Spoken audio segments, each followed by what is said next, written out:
Hello, this is John Dolan from Fairfield County Test Prep, and today I just want to look at a skill on the SAT.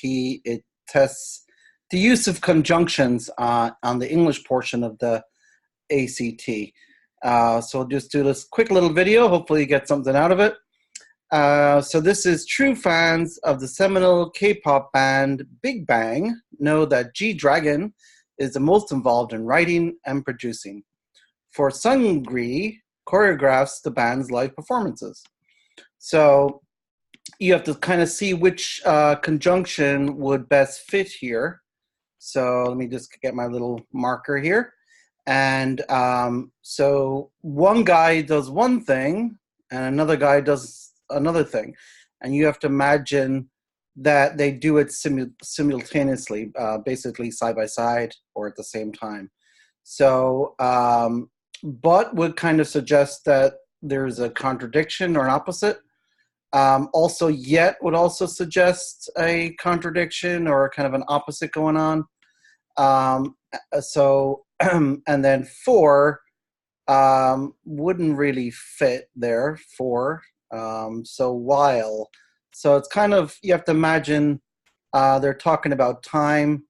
So the fans of this pop group is most involved in writing and producing. So while he is writing and producing, the other guy is choreographing. So they're doing it side by side. The main thing you gotta look about regarding conjunctions is whether the word is creating an opposite. In other words, if it's going in, it changes direction of the sentence. So for example, like the word but. So for example, if I was to say, I like going to Disney World, but it's a long drive to get there, right? So there's a kind of an opposite. I like doing this, but, so there's an opposite going on. So that's the main thing you have to look for. Is it continuing the same frame of thought, or is it creating an opposite or changing direction? Okay, so this next one is, Maureen wore 6-inch heels all evening, but she had blisters on her feet. So you have to think about this as being like a cause and effect. So, and it's always best for these type of questions and a lot of type of questions in the ACT is not to look at the answer choices, to kind of say to yourself, okay, what word would I put in? And then compare your word, your answer to the answer choices.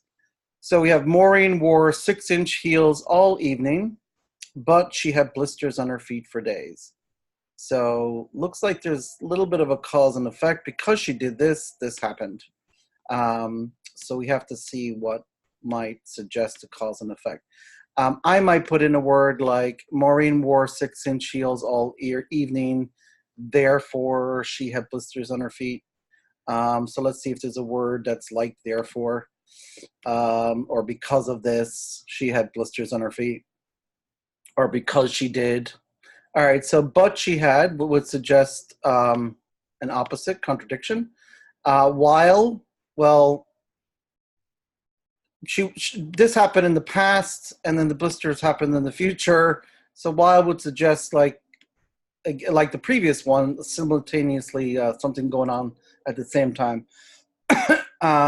So looks like a good one. Like however, so. Oh no, what did I say? Therefore, I didn't say however, therefore. So might be a good one. And then however would change the direction of the sentence. It would be kind of creating an opposite. So would be our best choice there. All right, and let's see. Oh, let me just go mark this other one to make sure that we have them all marked. Okay, while. All right. And this one is, many Facebook users were opposed to service data collection procedure, but they found the practice discomforting and invasive. So, okay, so let's see what's going on here. So many Facebook users were opposed the idea of service collection procedures. And then you might ask yourself, okay, well, why were they against it? Like, why are they against that? What reason did they have to be against the service data collection procedure? Oh, the next part says they found the practice discomforting and invasive. So I might put in the word like, you know, they were against. And it's always good to paraphrase, put into your own words as you go along. That way you understand it better. So I might say, you know, Facebook users were against collecting data and the way they collected data because they found it discomforting and invasive. So then I have to look for a word that's like because. Well, we have so, that might be, all right, we'll keep that one. However is kind of creates an opposite, however. For is also like because. And then but is definitely out because that's kind of it changes direction. It's like an opposite. So the best fit here would be for, right? For, it's kind of like because. And sometimes, and oftentimes you'll find like, you'll have two answer choices that are very similar. They're very, very alike. And you say, okay, well, I could use so, I could use for, but for is closest to because, right? For. I like going to Disney World for it's a great place to have fun. And I wouldn't say I like going to Disney World because so it's a good place to have fun, right?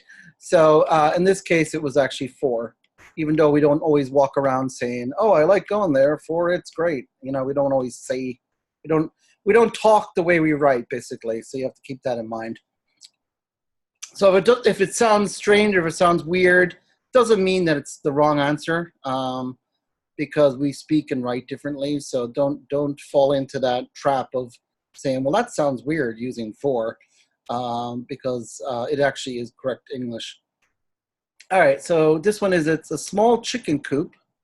Still, it's surprisingly spacious inside. Okay, so there's a kind of an opposite, right? It's small, but spacious, right? So we know that whatever our thing is, it's going to be kind of an opposite. So it's a small chicken coop and, well, and isn't really an opposite, right? And is just kind of continuing that train of thought.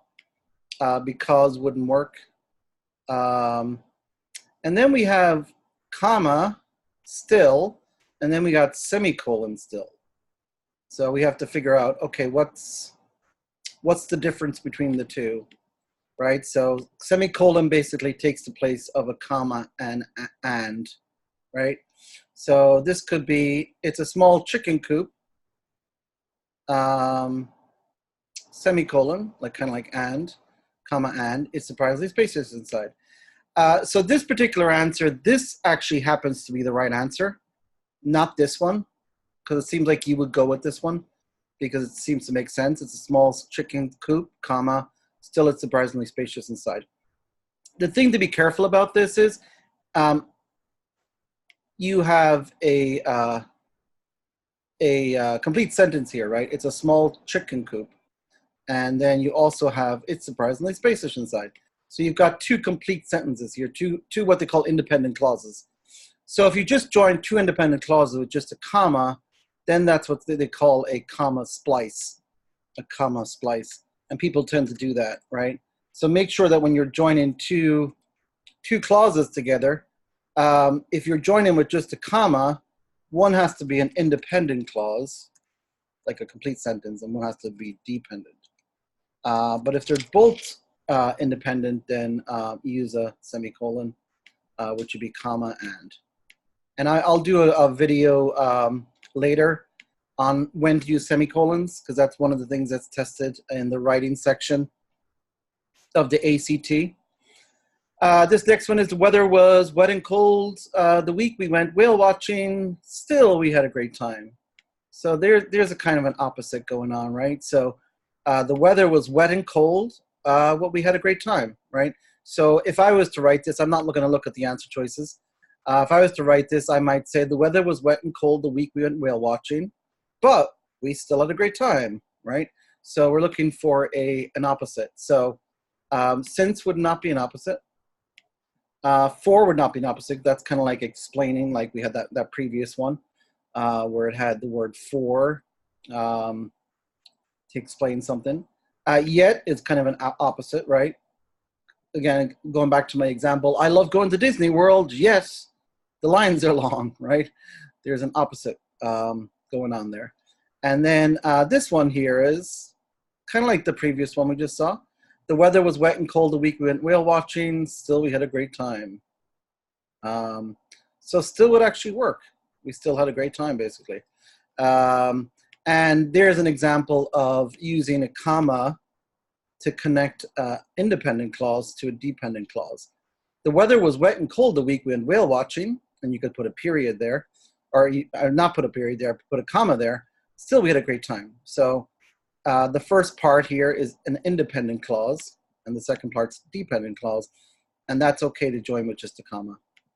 Still, we had a great time. All right, so we'll do no change for that one. All right. And that is it for conjunctions. So I hope you learned something, and I hope you tune in to my other videos. That is all.